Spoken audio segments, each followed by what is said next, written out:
Firstly, let's go to the Government of National Unity. Did you have any influence in how this mini budget was drafted? Well, of course. I mean, we've got a Deputy Minister of Finance who's been working very closely with Minister Gondongwana in this. But I mean, I think it is a collective reflection of the priorities of the Government of National Unity and a good precursor to the medium-term development plan that will come out in January. And I commend Minister Gondongwana for the right diagnosis, but now also giving us the right remedy for that diagnosis.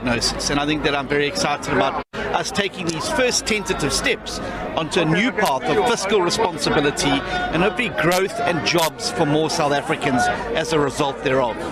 Government debt remains a headache for the Finance Minister. Are you happy with the plans that he's come up with in terms of addressing this debt? Yes, absolutely. And I think you're going to see if we meet the targets, if we maintain the discipline, if we keep the fiscal and anchor that debt, then what we're going to be able to do is to see debt to GDP at around 70%, which is similar to our peer countries, by 2030.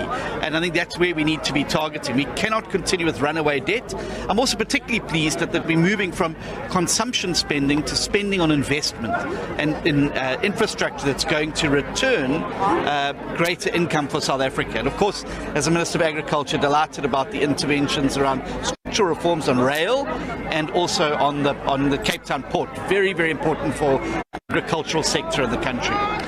Is there something for the poor in this budget framework, given the high cost of living in the country at the moment? Well, I think you're going to see that in more granular detail when the medium-term development plan comes around. We've already been speaking about mechanisms to reduce the cost of food and the cost of living. It's got way too high.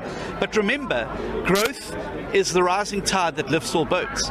And the biggest beneficiary of that growth will be poor South Africans who are unemployed, because the more growth you have, the more jobs you have, and the more people get into employment, and the more people you lift out of poverty.